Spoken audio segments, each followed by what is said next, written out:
langsung sini deh, sini. Abaikan dulu ya jerawat gue yang lagi gede ini. Tapi akhirnya gue tahu kenapa gue sering mengalami kejadian kayak gini. Ini kan ya tante? Iya, yang itu. Ambil aja. Oke, thank you. Kamu perlu kan? Ambil dua-duanya nggak apa-apa.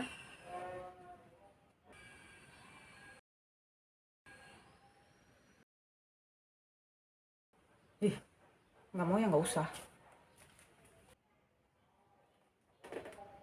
Jadi diambil jangan. Ngerti kan? Belum ngomong apa-apa, gue udah ditinggal duluan. Kan gue jadi mikir, salah apa ya gue? Jangan-jangan gue salah ngomong, jangan-jangan gue kurang ajar tanpa sengaja, jangan-jangan dia marah sama gue.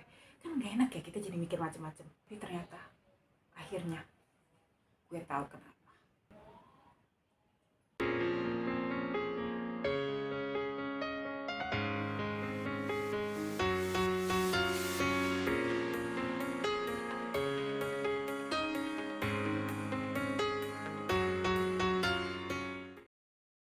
Hai Asums, welcome back to another video with me, Cika Sudarto. Jadi gue tuh dari kecil ya sering banget ngerasa tiba-tiba orang tuh menghindari gue atau menghindari ngomong sama gue. Jadi kalau kita lagi ngumpul nih misalnya rame-rame, semua orang satu-satu ditanyain. Tapi gue doang yang gak ditanya kecuali kalau emang terpaksa. Atau kalaupun gue ngomong, rasanya tuh langsung hening, langsung suasananya aneh dan topiknya jadi kayak suka berganti gitu.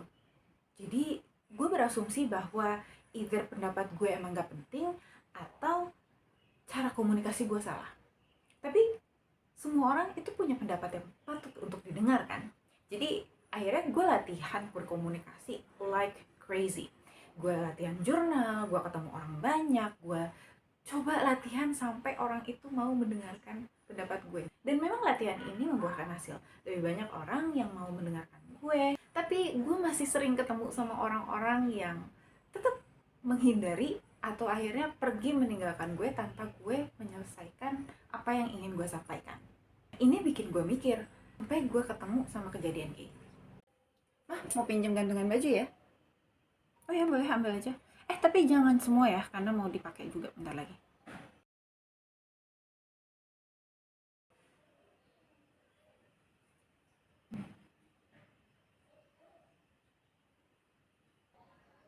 Galak banget sih. Nah, kejadian ini kan terjadi sama nyokap gue sendiri kan. Dan kejadian ini bikin gue ingat kalau dulu gue tuh sering dibilang cemberut. Padahal gue lagi gak mikirin apa-apa atau lagi mikirin sesuatu yang trivial banget.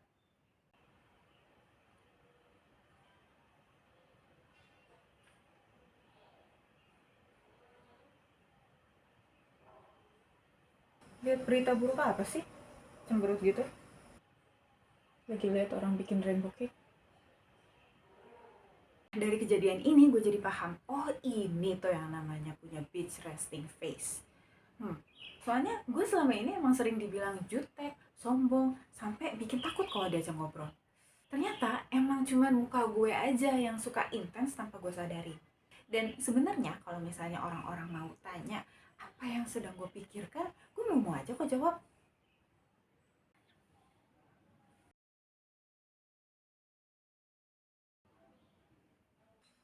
Kamu kenapa galak begitu mukanya? Enggak, aku cuma lagi mikir kalau misalnya mau dipakai berarti nggak boleh diambil banyak-banyak. Tapi kalau mau nggak boleh diambil banyak-banyak, bajunya masih banyak. Kalau bajunya masih banyak, berarti harus ada yang disampirin dan masih ada yang harus digantung. Nah sekarang lagi mikirin berapa banyak yang bisa disampirin dan berapa banyak yang bisa digantung. Kalau gitu berarti ngambil gantungannya berapa biji ya? Itu sih lagi mikirin gitu dong. Oh,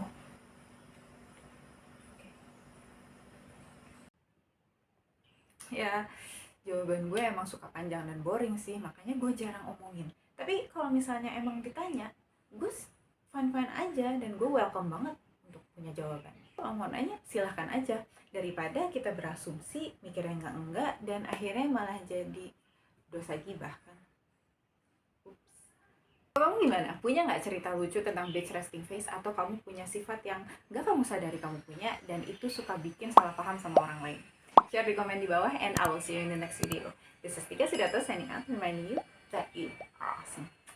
Walaupun kamu punya bitch resting face kayak gue.